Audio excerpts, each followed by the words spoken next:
Kamala Harris and Donald Trump invited star power to the campaign trail on Saturday, as they took shots at each other's endurance and urged early voting in battleground states, key to the ever-tightening United States presidential race.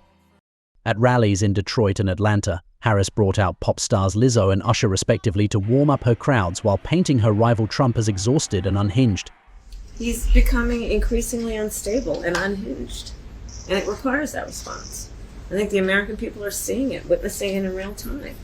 And we must take note of the fact that this is an individual who wants to be president of the United States. And I think the American people deserve better than someone who actually seems to be unstable. The Republican running for a second go in the White House countered those accusations with a marathon speech in Pennsylvania, as billionaire Elon Musk campaigned for him elsewhere in the state.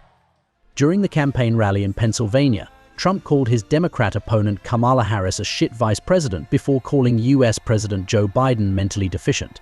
So you have to tell Kamala Harris that you've had enough, that you just can't take it anymore. We can't stand you. You're a shit vice president. The worst. You're the worst vice president.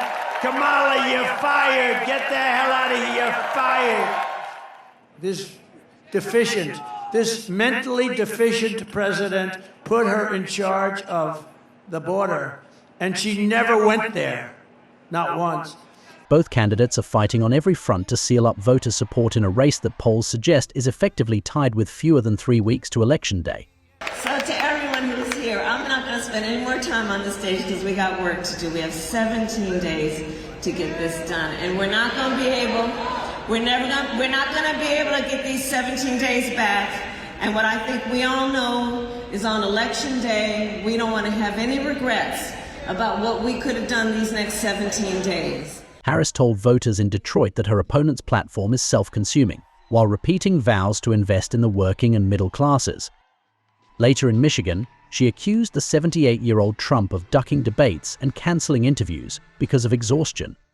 And now he is ducking debates and canceling interviews. Come on. And check this out. His own campaign team recently said it is because of exhaustion.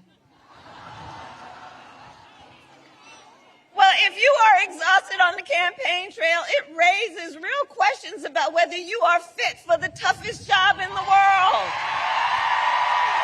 Come on. Trump began his more than 90-minute rally with a lengthy monologue on the golfer Arnold Palmer, for whom the regional airport in Latrobe, where the Republican appeared, is named. He also underscored the importance of the eastern U.S. states' electoral college delegates to the overall election, stating that if we win Pennsylvania, we win the whole damn thing. Bureau Report NewsX.